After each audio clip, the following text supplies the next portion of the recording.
নমস্কার বন্ধুরা, তোমরা সকলে দেখছো তোমাদের প্রিয় YouTube channel all India tankers. আজকে আমরা আসন্ন ফুড এসআই যে এক্সাম রয়েছে 16 এবং 17 তারিখ মার্চ মাসের, তার জন্য অত্যন্ত গুরুত্বপূর্ণ 40টি জিকের কোশ্চেন নিয়ে আলোচনা করতে চলেছি, যেগুলো তোমাদের আসন্ন ফুড এসআইয়ের জন্য অত্যন্ত গুরুত্বপূর্ণ। এবং 50টি জিকের মধ্যে তোমাদের এই 40টি প্রশ্ন অত্যন্ত গুরুত্বপূর্ণ, সেগুলো নিয়ে এসেছি। আর ভিডিওটি শুরু করার পূর্বে তোমাদের বলে রাখি, তোমরা যারা চ্যানেলে নতুন রয়েছো অবশ্যই চ্যানেলটি সাবস্ক্রাইব করে নেবে এবং এই ধরনের ভিডিওগুলি পাওয়ার জন্য বেল আইকনটি প্রেস করে রাখবে। তো চলো আমরা প্রথম কোশ্চেন দেখে নিই।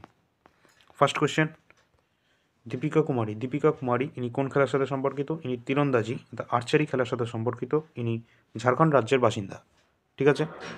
পরবর্তী, সিমলিপাল জাতীয় উদ্যান, সিমলিপাল ন্যাশনাল পার্ক, এটা কোন রাজ্যে অবস্থান করছে? সিমলিপাল, যেটা উড়িষ্যার ময়ূরভঞ্জ জেলায় অবস্থান করছে, এটি একটি কি? এটি একটি টাইগার রিজার্ভ। ওকে, এটি একটি টাইগার রিজার্ভ। পরবর্তী, ভারতবর্ষের কোন অঞ্চলটি জীববৈচিত্র্যের দিক থেকে সবথেকে বেশি গুরুত্বপূর্ণ? সেটা তোমরা সকলেই জানো, আমাদের পূর্ব হিমালয়, যেটা জীববৈচিত্র্য, ঠিক আছে, জীববৈচিত্র্যের দিক থেকে অত্যন্ত গুরুত্বপূর্ণ। ঠিক আছে। তো চলো 4 নম্বর কোশ্চেন, কপিলধারা যে জলপ্রপাত ওয়াটারফল রয়েছে, এটি কোন নদীর উপর অবস্থান করছে? এটি নর্মদা নদীর উপর অবস্থান করছে। কপিলধারা ওয়াটারফল এটি নর্মদা নদীর উপর অবস্থান করছে। ওকে। কোন যন্ত্রের সাহায্যে তড়িৎ প্রবাহ মাত্রা পরিমাপ করা হয়? তড়িৎ প্রবাহ মাত্রা পরিমাপ করার যন্ত্র হলো অ্যামমিটার। ঠিক আছে, এটা টাইপিং মিস্টেক, অ্যামমিটার হলো তড়িৎ প্রবাহ মাত্রা পরিমাপ করার যন্ত্র। ওকে। ফাইনাইট স্কেলের প্রাথমিক অন্তর কত ভাগে বিভক্ত থাকে? এটি 180টি ভাগে বিভক্ত থাকে। আর এর নিম্ন যে তোমাদের স্থিরাঙ্ক রয়েছে, সেটা হচ্ছে 32 ডিগ্রি ফাইনাইট এবং ঊর্ধ্ব স্থিরাঙ্ক হচ্ছে 212 ডিগ্রি ফাইনাইট। আর সেলসিয়াস স্কেলে 0 ডিগ্রি সেলসিয়াস এবং 100 ডিগ্রি সেলসিয়াস উচ্চতম। আচ্ছা, পরবর্তী 7 নম্বর কোশ্চেন, পিভিসি এর পুরো কথাটি কি?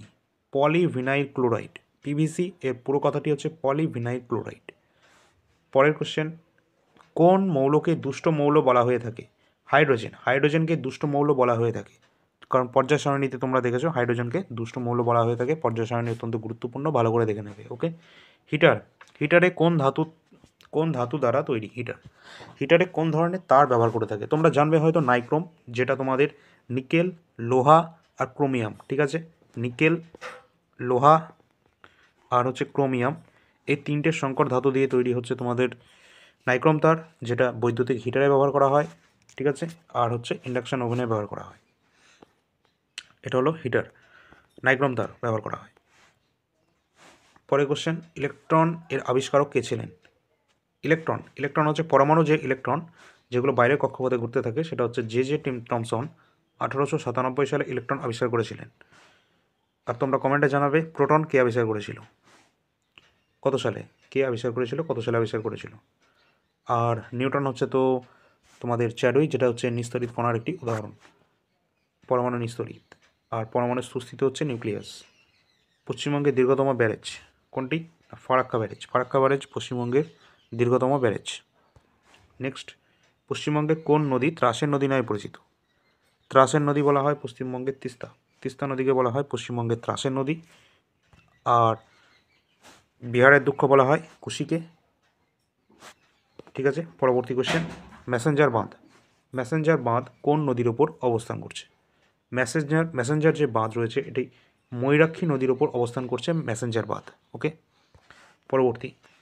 পরবর্তী কি বলেছে? বায়ুমণ্ডলে কোন স্তর বেতার তরঙ্গ প্রতিফলিত হয়?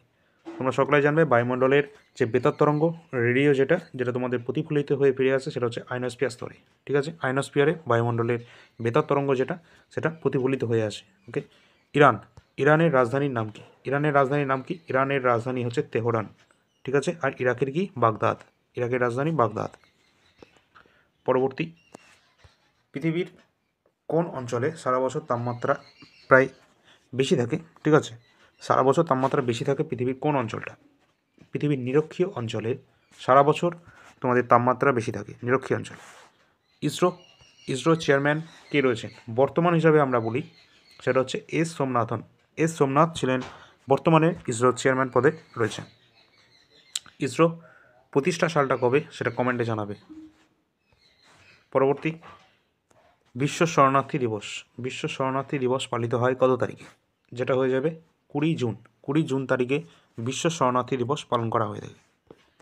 পরবর্তী 19 নম্বর কোশ্চেন, মহেঞ্জোদারো কোন নদীর তীরে অবস্থান করছে? মহেঞ্জোদারো হচ্ছে সিন্ধু নদীর তীরে অবস্থান করছে মহেঞ্জোদারো। ওকে, আর তোমরা জানো লোথাল যেটা হচ্ছে আমাদের বন্দর শহর, যেটা গুজরাটে অবস্থান করছে, গুজরাটের লোথাল যেটা একটা বন্দর, ঠিক আছে, এটা হরপ্পান সাইট, একটা অত্যন্ত গুরুত্বপূর্ণ সাইট। ভারতের প্রাচীনতম সভ্যতার নাম কি? ভারতের প্রাচীনতম সভ্যতা হলো মেহেরগড় সভ্যতা, যেটা সিন্ধু সভ্যতারও প্রাচীন সভ্যতা। মহাবীর কোথায় জন্মগ্রহণ করেছেন? মহাবীর কোথায় জন্মগ্রহণ করেন? তিনি বৈশালীর কাছে কুন্দগ্রামে জন্মগ্রহণ করেছিলেন 540 খ্রিস্টপূর্বাব্দে। বৈশালীর কাছে কুন্দগ্রামে জন্মগ্রহণ করেছিলেন মহাবীর, যিনি ছিলেন জৈন ধর্মের সর্বশেষ তীর্থঙ্কর, 24তম তীর্থঙ্কর। আর প্রথম 23তম ছিলেন পার্শ্বনাথ, আর প্রথম ছিলেন ঋষভদেব। ওকে, চলো পরবর্তী কোশ্চেন, গৌতম বুদ্ধ কোথায় দেহত্যাগ করেছিলেন? গৌতম বুদ্ধ 40 না, এটা 80 বছর বয়সে, ওকে, 80 বছর বয়সে কুশীনগরে দেহত্যাগ করেছিলেন। ওকে, কুশীনগরে দেহত্যাগ করেছিলেন 80 বছর বয়সে।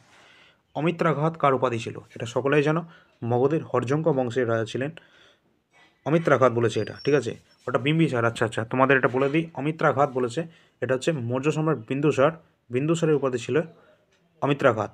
আর মগধের হর্যঙ্ক বংশের রাজা বিম্বিসারের উপাধি ছিল তোমাদের শ্রেণিক উপাধি, এবং তার পুত্র অজাতশত্রুর উপাধি ছিল কুনিক উপাধি, ঠিক আছে, এগুলো একটু মনে রেখে দেবে। আর কুনিক উপাধি ছিল অজাতশত্রু, তার দুজন মন্ত্রী সুনিধা আর বৎসাকর, দুইজন ছেলে কূটনৈতিক মন্ত্রী ছিলেন অজাতশত্রুর। পরবর্তী, চন্দ্রকেতুগড় পর্যটন কেন্দ্র কোন জেলায় অবস্থান করছে? এটি অবস্থান করছে উত্তর 24 পরগনা জেলায়, ঠিক আছে, উত্তর 24 পরগনা জেলায় অবস্থান করছে চন্দ্রকেতুগড় পর্যটন কেন্দ্র। পরবর্তী, সেফটি ল্যাম্প এর আবিষ্কর্তা কে ছিলেন? সেফটি ল্যাম্প এর আবিষ্কর্তা কে ছিলেন? Humphry Davy. হামফ্রে ডেভির হচ্ছে নিরাপত্তা বাতি বা সেফটি ল্যাম্প। ওকে, রেল ইঞ্জিন কে আবিষ্কার করেছিলেন? এটা হচ্ছে তোমাদের জর্জ স্টিভেনসন রেল ইঞ্জিন আবিষ্কার করেছিলেন। পরবর্তী, বাস্কেটবল খেলায় প্রতি দলে কতজন প্লেয়ার থাকে? বাস্কেটবলে 5 জন করে প্রতি খেলায় প্লেয়ার থাকে। হকিতে 11, ক্রিকেটে তোমাদের 11। ওকে, এগুলো একটু দেখে নেবে কোন খেলায় কতজন থাকে। আচ্ছা, পরবর্তী কোশ্চেন, ডিউস শব্দটি কোন খেলার সাথে সম্পর্কিত? এটা টেনিস খেলার সাথে সম্পর্কিত। ডুরান্ট লাইন কোন দুটি দেশের মধ্যে অবস্থান করছে? ডুরান্ট লাইন আমাদের পাকিস্তান এবং আফগানিস্তানের মধ্যে অবস্থান করছে ডুরান্ট লাইন। ওকে, আর তোমাদের ভারত আর চীনের মধ্যে অবস্থান করছে ম্যাকমোহন লাইন। আর রেডক্লিফ লাইন যেটা আমাদের ইন্ডিয়া আর পাকিস্তানের মধ্যে অবস্থান করছে রেডক্লিফ লাইন। আর পক প্রণালী দ্বারা আমাদের শ্রীলঙ্কার থেকে ভারত বিচ্ছিন্ন হয়েছে বা যুক্ত হয়েছে, যাই হোক বলতে পারো। ওকে, পরবর্তী কোশ্চেন, ফিরোজপুর শহরটি কোন নদীর পাশে অবস্থান করছে? ফিরোজপুর হচ্ছে তোমাদের শতদ্রু নদীর তীরে, ঠিক আছে, শতদ্রু নদীর তীরে অবস্থান করছে ফিরোজপুর শহরটি। আচ্ছা, পরবর্তী 31 নম্বর।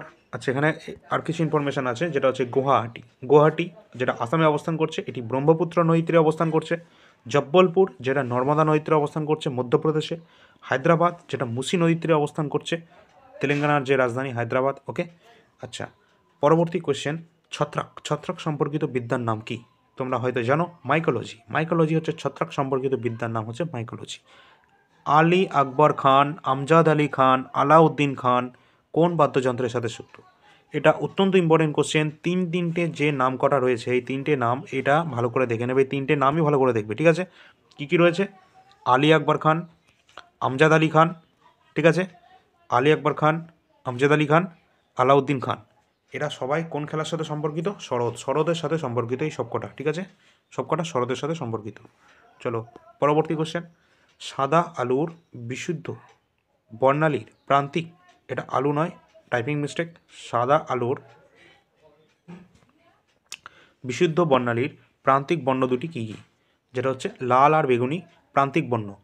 আর লাল বর্ণের তোমাদের দূরত্ব, মানে তোমাদের যে লাল বর্ণের আলোর যে চ্যুতি সেটা কত সেটা বলবে, আর বেগুনি বর্ণের। আর তোমরা জানবে যে আলোর যে বিচ্ছুরণের ক্ষেত্রে যে 7টা বর্ণ একত্রে সাদা বর্ণের সৃষ্টি হচ্ছে, আর লাল বর্ণটা সবচেয়ে বেশি দ্রুততম বেগে ছুটছে, ওই জন্য লাল বর্ণটা আমাদের চোখে সবচেয়ে বেশি মাত্রায় আমরা দেখতে পাই, ঠিক আছে। তার কারণ হচ্ছে যে সমস্ত তোমাদের ল্যাম্পপোস্টে দেখবে, ওই জন্য ওখানে লাল বাতিটা ব্যবহার করা হয়, ঠিক আছে। আর সবুজের ক্ষেত্রে আমরা এই কথাটা বলতে পারি যে সবুজ আলো বিক্ষিপ্ত হয় সবচেয়ে বেশি, ওই জন্য গাছের পাতাকে সবুজ আলো দেখায়, ঠিক আছে, কারণ ওটা প্রতিফলিত করে দেয়, ঠিক আছে, বিক্ষিপ্ত করে দেয় সবুজ আলোটা, ওই জন্য গাছের পাতাটাকে সবুজ দেখায়, ঠিক আছে। আর আলোর এই যে বিচ্ছুরণ বা বিক্ষেপণের ফলেই আমাদের যে সমুদ্রের জলও নীল দেখায়, ঠিক আছে, আবার তোমাদের আকাশটাকেও নীল দেখায়, এগুলো একটু ভালো করে দেখে নেবে। আচ্ছা, ঘুমর কোন রাজ্যের লোকনৃত্য? ঘুমর হচ্ছে আমাদের রাজস্থানের ঘুমর লোকনৃত্য, ওকে। আর রাউফ লোকনৃত্য দেখা যায় জম্মু কাশ্মীরে, জম্মু কাশ্মীরে রাউফ লোকনৃত্য দেখা যায়। 35 নম্বর কোশ্চেন, ভারতের কফি গবেষণাগার কোথায় অবস্থিত? যেটা হচ্ছে চিকমাগালুর, কর্ণাটক। তোমরা সকলেই জানবে কর্ণাটক কফি গবেষণাগার, আর কর্ণাটক সবচেয়ে বেশি কফি উৎপাদন কেন্দ্র, উৎপাদক রাজ্য, ঠিক আছে। ভারত বন্ধু নামে পরিচিত ক্লিমেন্ট এটলি, ভারত বন্ধু নামে বা বঙ্গবন্ধু নামে, ভারত বন্ধু নামে পরিচিত, সরি, ভারত বন্ধু নামে পরিচিত ক্লিমেন্ট এটলি, ওকে। আর বঙ্গবন্ধু নামে কি পরিচিত এটা অবশ্যই বলবে, আমিও বলে দিই, শেখ মুজিবুর রহমান। আচ্ছা, ক্রিপস মিশন কত সালে ভারতে আসে? সেটা হচ্ছে 1942 সালে ক্রিপস মিশন মার্চ মাসের দিকে ভারতে আসছে। আচ্ছা, তোমরা বলবে যে মন্ত্রী মিশন বা ক্যাবিনেট মিশন যেটা, সেটা কবে ভারতে আসছে? ক্যাবিনেট মিশনটা ভারতে আসছে কত সাল? 1946 সাল। 1946 সালে ক্যাবিনেট মিশন ভারতে আসছে। আর এর পরিকল্পনা অনুসারেই আমাদের, আর ভারত শাসন আইন অনুযায়ী আমাদের যে গণপরিষদ তৈরি হচ্ছে, ঠিক আছে, পরবর্তীকালে। আচ্ছা, চলো পরবর্তী 38 নম্বর কোশ্চেন, রাজ্যপাল নিযুক্ত ব্যক্তি কত বছর বয়স প্রয়োজন? আচ্ছা, রাজ্যপাল নিযুক্ত হতে পারে যেটা 35 বছর বয়সে রাজ্যপাল, আর আমাদের যে প্রাইম মিনিস্টার রয়েছেন তিনি 25 বছর বয়সে প্রাইম মিনিস্টার পদে শপথ গ্রহণ পদে আসতে পারেন, ওকে। মিনিমাম 25 বছর তার এজ লিমিট রয়েছে, আর রাজ্যপালের ক্ষেত্রে 35 বছর রয়েছে, ওকে। চলো, সত্য বিলোপ নীতি প্রবর্তক কে? সত্য বিলোপ নীতি প্রবর্তক আমাদের লর্ড ডালহৌসি সত্য বিলোপ নীতি প্রবর্তন করেছিলেন। তাহলে অধীনতামূলক মিততার নীতি কে প্রবর্তন করছেন? তিনি হচ্ছেন, তিনি কে? Lord Cornwallis. লর্ড কর্নওয়ালিস অধীনতামূলক মিততার নীতি প্রবর্তন করছেন। সহস্র হ্রদের দেশ নামে পরিচিত কোন স্থান? আচ্ছা, সহস্র হ্রদের দেশ যেটা আমাদের ফিনল্যান্ড, সহস্র বা অনেক হ্রদের দেশ, ঠিক আছে, সেটা হচ্ছে আমাদের ফিনল্যান্ড, ঠিক আছে। এই ছিল আমাদের টোটাল 40টি কোশ্চেন। তোমাদের যদি ভালো লেগে থাকে অবশ্যই লাইক শেয়ার করবে, সাবস্ক্রাইব করবে। যদি ভালো লেগে থাকলে অবশ্যই জানাবে, তাহলে আমরা ভবিষ্যতেও এই ধরনের ক্লাসগুলো নিয়ে আসবো। আমাদের টার্গেট রয়েছে যে সপ্তাহে অন্তত 3টে ক্লাস এরকম রাখবো তোমাদের প্র্যাকটিস সেট হিসাবে, ঠিক আছে। যেখানে এখানে 40টা কোশ্চেন, পরবর্তীকালে আমরা 50টি কোশ্চেন নিয়ে আলোচনা করব, ঠিক আছে। তো তোমরা সকলে ভালো করে দেখবে এবং ভালো করে তোমাদের এক্সামটা দেবে, ঠিক আছে। বেশি দিন আর নেই, হয়তো আর 2 সপ্তাহ কিংবা 15-16 দিন মতো আছে, ঠিক আছে। তো ভালো করে অবশ্যই এক্সামটা দেবে তোমরা। আর তোমরা জানো তোমাদের কলকাতা পুলিশেরও তোমাদের যে ফর্ম ফিল আপ যেটা স্টার্ট হয়ে যাচ্ছে 1 মার্চ থেকে, কারণ সেটারও ভ্যাকেন্সি রিলিজ করে দিয়েছে WBPRB, ওকে। তো ভালো করে প্রিপারেশন নিতে থাকো, এরপর তোমাদের 12,000 কনস্টেবলও আসবে, ঠিক আছে। তো সকলে প্রস্তুত হয়ে যাও, ভালো করে প্রিপারেশন নাও, তোমাদের এজ লিমিটও বাড়িয়ে দেওয়া হয়েছে 18 থেকে 30, ওকে। তো ভালো করে সবাই প্রস্তুতি নিতে থাকো।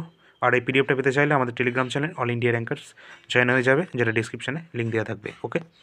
তো এখনকার মতো এই পর্যন্ত। পরবর্তী যে কোনো আপডেট এবং যে কোনো সরকারি চাকরি আপডেট এবং যে কোনো জিকে ক্লাস, যে কোনো ক্লাস পেতে সাবস্ক্রাইব করে দেবে আমাদের YouTube channel all India rankers এবং বেল আইকনটা প্রেস করে রাখবে, ওকে।